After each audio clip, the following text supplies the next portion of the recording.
Staten Island, October 1929.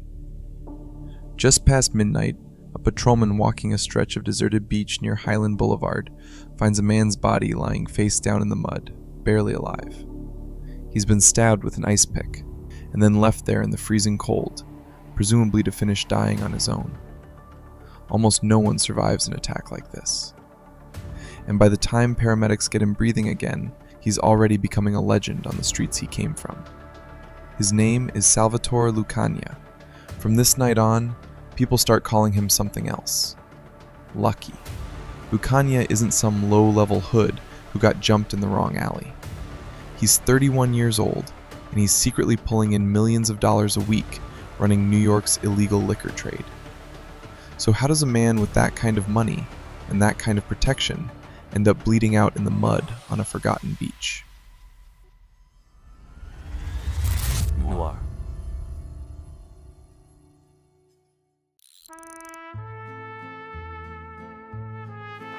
Salvatore Lucania is born on November 24th, 1897, in the small Sicilian town of Lercara Fridi, a sulfur mining town where his father works. In 1907, when he's 9 years old, his family immigrates to New York and settles on the Lower East Side, in the middle of one of the most crowded, poorest, most violent neighborhoods in America. Lucania drops out of school early, gets arrested for shoplifting as a young teenager, and starts running with the 5 Points Gang, one of the most notorious street gangs in the city's history. It's here, as a teenager, he meets two people who will define the rest of his life. A young Jewish kid from the neighborhood named Meyer Lansky, and another named Benjamin Siegel, later known as Bugsy. Lucania first meets Lansky by demanding protection money from him, and Lansky refuses to back down, earning his respect on the spot. At a time when Italian, Jewish, and Irish gangs almost never work together, sticking rigidly to their own ethnic lines, Lucania builds partnerships across those lines instead of wars, a decision that will make him a fortune later on and set him apart from almost every other gangster of his generation.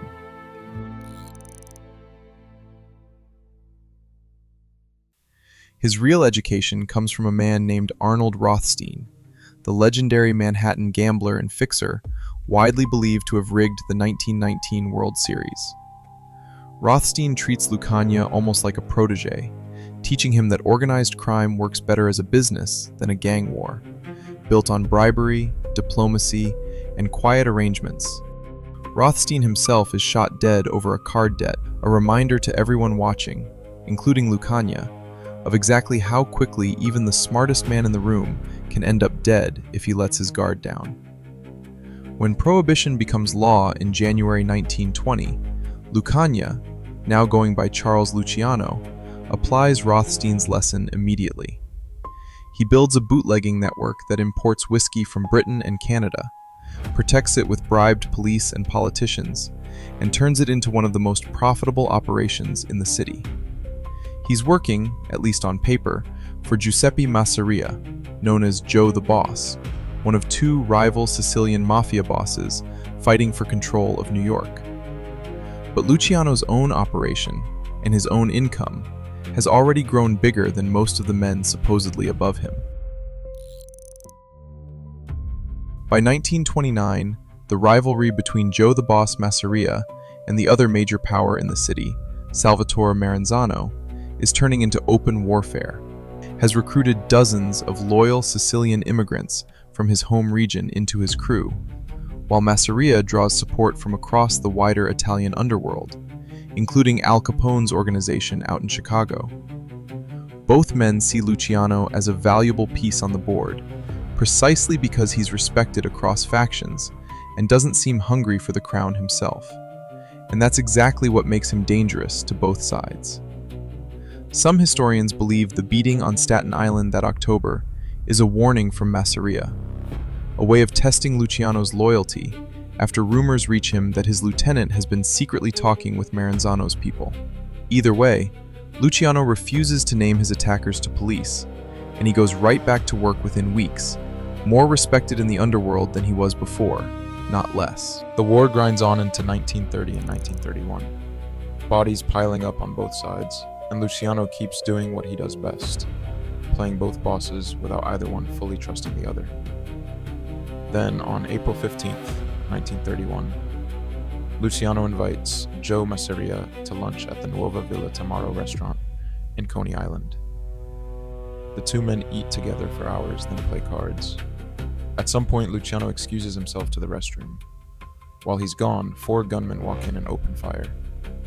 Masseria is killed instantly, 6 bullets in his back and head. When police arrive, Luciano claims he was in the bathroom the whole time and heard nothing. The Castellamarese War is over, but Maranzano doesn't reward Luciano with power. Instead, he declares himself boss of all bosses and formally organizes New York's underworld into what will become the 5 families.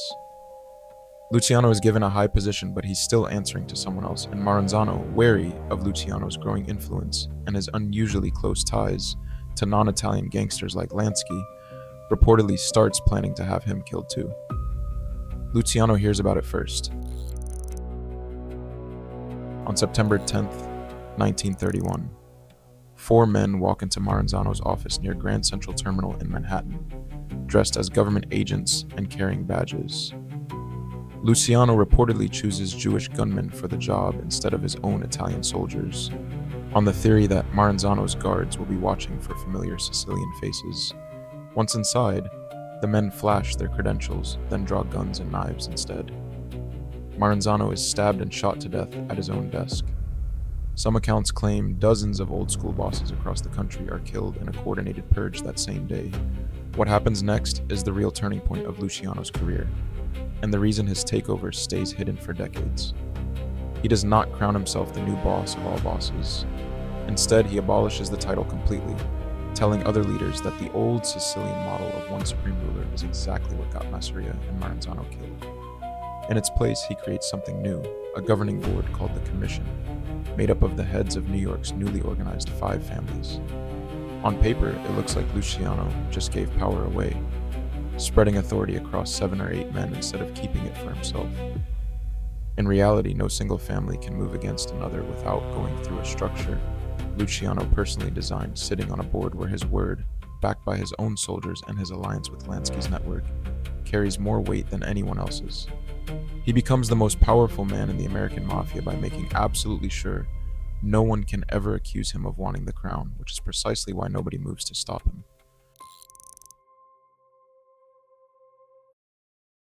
The commission proves its authority just a few years later, in a decision that will come back around to Luciano himself.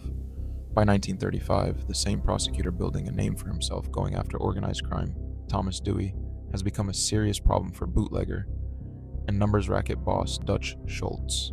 Schultz brings a proposal to the commission, permission to have Dewey assassinated before he can bring charges. Luciano and the other bosses vote no, reasoning that killing a prosecutor would bring down heat on everyone in the room. And when Schultz makes it clear he plans to do it anyway with or without permission, the commission orders Schultz himself killed instead. He's shot at the Palace Chop House in Newark on October 23, 1935, and dies the next day. Dewey lives, and less than a year later, turns his full attention toward Luciano. For a few years it works perfectly. Luciano's rackets, prostitution, gambling, and bootlegging generate enormous income, and he lives publicly as a wealthy hotel resident in Manhattan, careful never to be photographed near anything incriminating. But in 1936, ambitious special prosecutor Thomas Dewey builds a case against him centered on a citywide prostitution ring, arguing that Luciano personally controls hundreds of brothels across the city through a network of madams and bookers.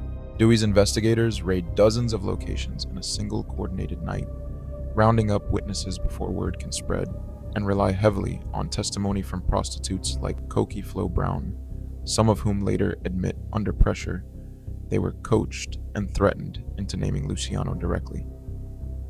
Luciano is convicted on 62 counts and sentenced to 30 to 50 years in state prison. A shocking fall for a man who thought he'd insulated himself from exactly this kind of exposure, and a case Luciano himself will insist for the rest of his life was largely built on perjured testimony. Then World War II changes everything again.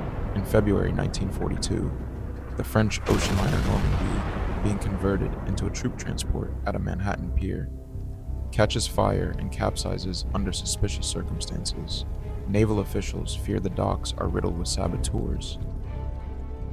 Naval intelligence, through an officer named Charles Haffenden, quietly reaches out to the imprisoned Luciano, using Meyer Lansky as a go-between, since Luciano's old connections still effectively controlled the city's harbor unions. In what becomes known as Operation Underworld, Luciano allegedly helps secure the docks against sabotage and later assists American intelligence efforts ahead of the July 1943 invasion of Sicily, using contacts from his home region to smooth the path for Allied troops. In exchange, in 1946, New York's governor commutes his sentence on the condition that he be permanently deported to Italy, and Luciano boards a ship out of the country for good, a free man on paper for the first time in a decade, though banished from the empire he built. Luciano never accepts a quiet retirement. From Naples, he quietly relocates to Havana, just 90 miles off the Florida coast, close enough to keep real influence over American operations without technically setting foot on American soil again. In December 1946, he secretly hosts what becomes known as the Havana Conference at the Hotel Nacional. Among the items on the agenda is a young Bugsy Siegel, Luciano's old friend from the 5 Points days, who has poured mob money into a struggling casino project in Las Vegas called the Flamingo, and is suspected of skimming construction funds for himself. The bosses reportedly vote to give Siegel one more chance to make the casino profitable. It won't be enough. Within months of the conference, once it's clear the Flamingo still isn't turning a profit, Siegel is shot dead at a girlfriend's Beverly Hills mansion in June 1947, a decision widely believed to trace back to that same Havana meeting. Word of Luciano's presence in Cuba eventually reaches Washington, and United States pressure on the Cuban government forces his expulsion back to Italy in 1947. He spends his remaining years in Naples, still consulted by visitors from America, still wealthy, still connected, but never again physically close to the center of the empire he built. American narcotics agents, led by Harry Anslinger, spend much of the 1950s accusing him of running a global heroin trafficking network from exile, charges Luciano always denies, even as he cooperates with a ghost-written memoir project meant to set the record straight before he dies. On January 26, 1962, Luciano dies of a heart attack at Naples airport. He'd gone there to meet an American film producer interested in making a movie about his life. The man who spent 3 decades making absolutely sure he was never publicly crowned king of anything dies the moment someone finally tries to put his name in lights.